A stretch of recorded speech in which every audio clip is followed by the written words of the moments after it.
Welcome to the Marriage Puzzle Podcast with Juli and Thomas Hobby. We are marriage coaches who help couples with pain points about money, intimacy, and communication go from being overwhelmed to being secure in their marriage. If this is your first time listening to us, thanks for checking out our podcast. And don't forget to subscribe and leave us a rating and a review. Let's dive into this episode. We're in chapter 3 of the book From This Day Forward from Craig and Amy Groeschel. And if you're interested in reading along with us and impacting it for you and your spouse, you can check it out at marriagepuzzle.com/books. Mm-hmm. But this chapter is called Have Fun. Yeah. So, have fun in your marriage. So they talk about 3 different ways to have fun, which I love, and we'll unpack that today. So the first one is face to face, and then side to side, and belly button to belly button. Yeah. Yeah, and they're all true. And so, let's just go ahead and jump right in and start with the face-to-face fun. Mm-hmm. So talking is face-to-face. We're face-to-face right now, but this is fun for us. But the book talked about going back to what did you do to start pursuing that person, your spouse, before they were, maybe even your boyfriend or girlfriend. So lots of communication, lots of talking, interacting face-to-face. Learning about them. I was going to say that, getting to know each other. And how often does that just kind of fade? Because now we've been married 18 years. We're comfortable with each other. We might know each other. I have to say, I'm a different person today than I was a year ago, even especially 2 years ago. Mm-hmm.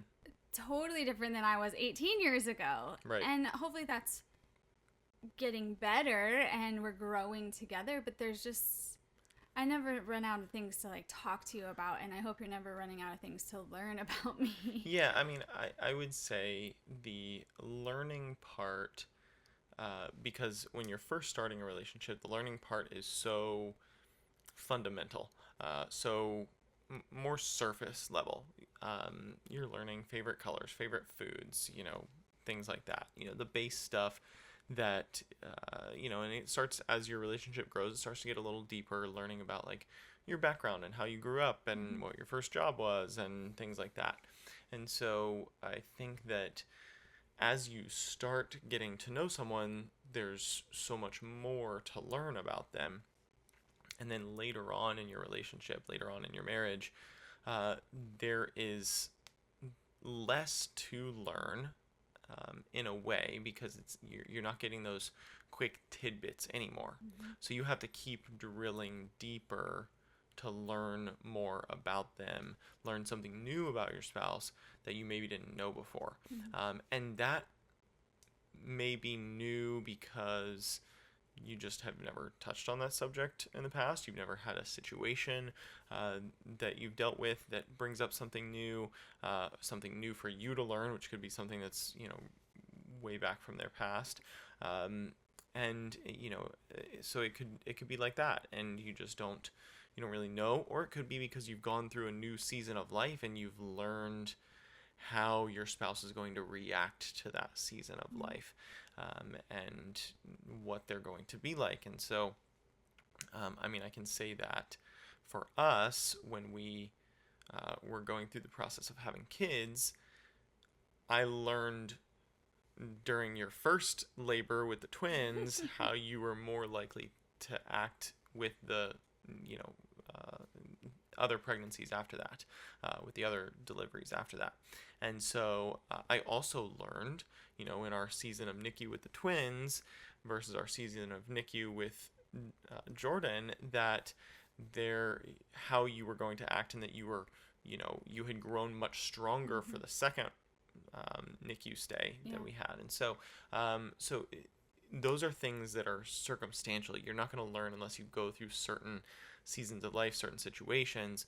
And so that's what changes. Mm-hmm. At this point in our marriage, if I don't know your favorite color, that's a fundamental problem that we didn't pursue way back when we first started getting to know each other. Purple. Okay, just making sure. What's mine? Check green. Okay, Check. good job. We've reached the foundation. Yeah, so we're good. Okay. But yeah, I think that's if you don't know some of those basic things, that's a problem. Now, you don't talk about those every day, but some of those are just going to be like core things that you're going to just memorize. Some things you're going to learn, but you're just going to forget because they don't come up often. And you have to kind of relearn those things as you go. I think what you're saying is it's important to still, like, the tendency is to talk about today, just today, or what's tomorrow, like the plan and the details of your relationship, or running, if you have kids, and the dinners and like all that. But what you're saying is unpacking, like, no matter how long you've been married, talk about the past, the present, and the future, I would add, because I love it when we dream together and say, okay, it's not so much of like, where do you see yourself in 5 to 10 years? It's just, if we could, change our life, what would that look like? What do we want for our marriage, our career goals, for our kids, for our future? How are we going to be as grandparents? Like, all those things that we just naturally talk about. I don't know if all couples are, asking those questions, really. Right. Taking the time to sit down. And that's kind of what the book also inspires you to do, is still carve out those times for date night. And we're big fans on this. We have date night ideas and templates also on our website, because we're in a season where our date nights aren't very fancy. Right. But that kind of leads into, from the face-to-face, like carving out time to sit down and talk. Right. And I wouldn't even say, it doesn't have to be face-to-face. You can be on a walk. You and I do that a lot. Like, we'll just walk a park and a boardwalk or something, and talk and talk and talk. And then that hopefully then can lead into the side-by-side, right. which transitioning to is also having fun doing something. Right. And you might need to do that first, depending on where you are in your relationship. If you can't sit down and like figure out what to talk about with your spouse, then start with the side-by-side and go do something fun. Right.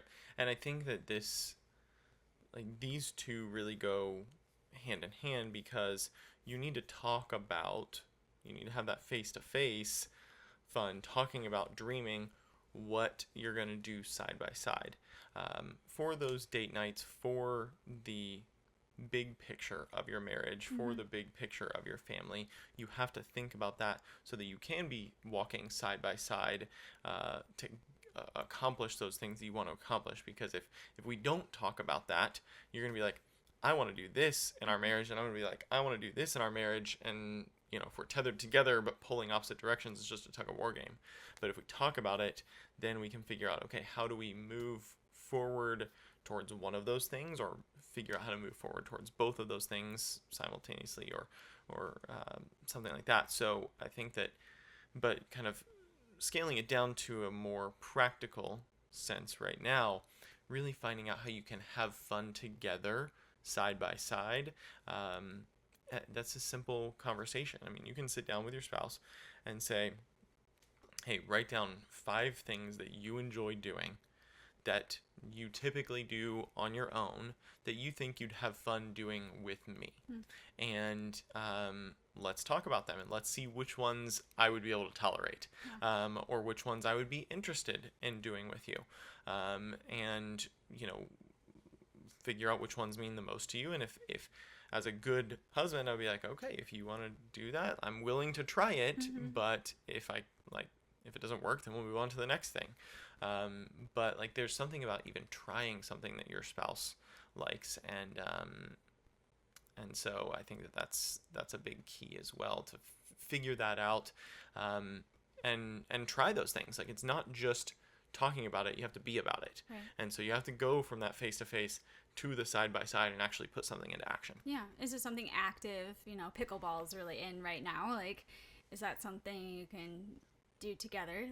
Do an activity? Maybe it's taking a class that you've never done before, neither have done before. Let's take this cooking class, or this dance class, or whatever. Or, the book gave an example of golf. If it can be girls and guys, that was big when we lived in Colorado, but if a guy is golfing and the wife's like, I don't want to go. That doesn't sound fun. Craig Rochelle says, have you ever driven a golf cart? Like, it can be fun. Yeah. So I think some of it is exactly what you said.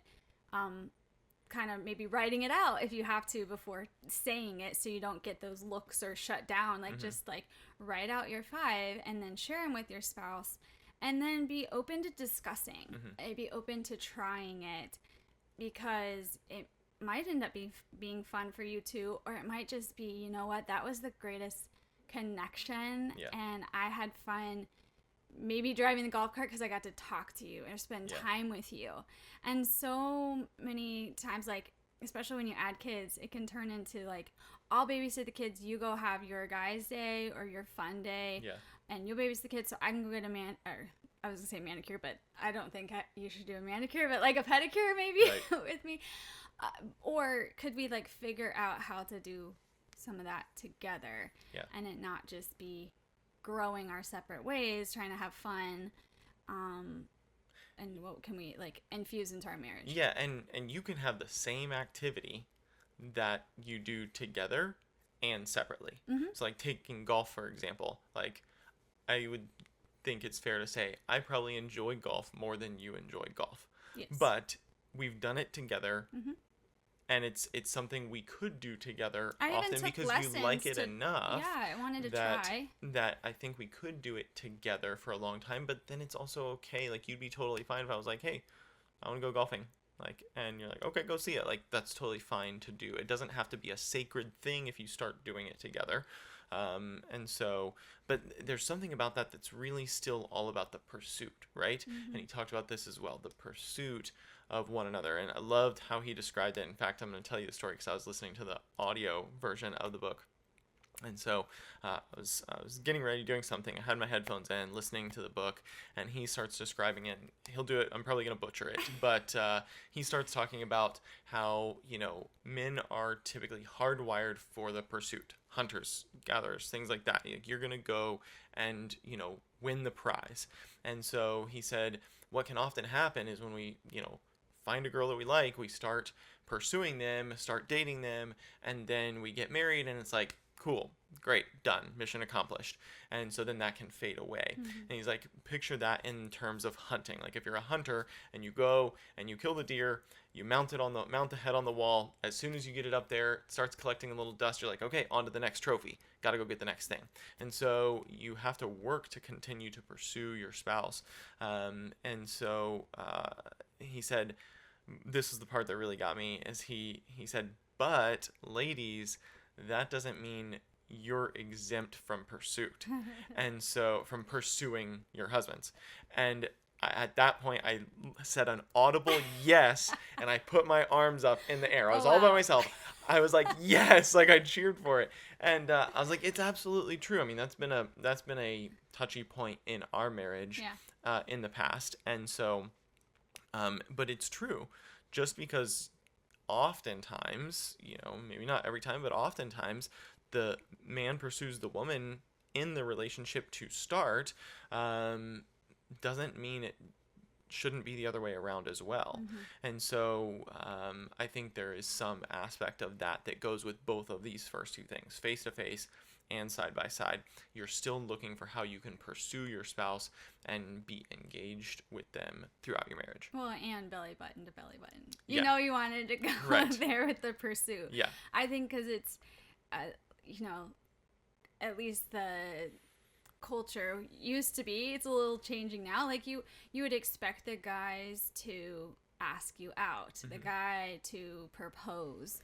And when it comes to belly button, I think it's just easy. That's my story. I don't know. It's just easy to think if that is your bigger need than mine, I'll just wait to be pursued for that too.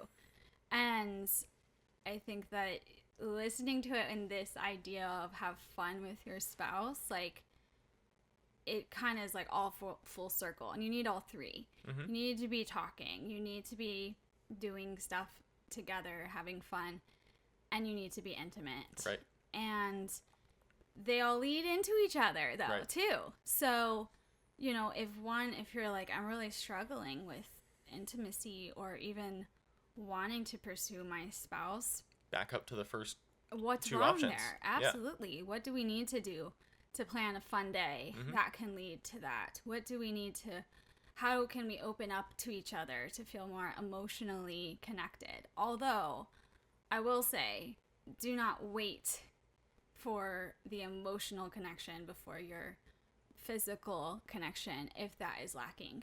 Because I think that's where couples, females, will... It'll dry up because we don't feel connected or loved or, you know, that emotional intimacy that we long for.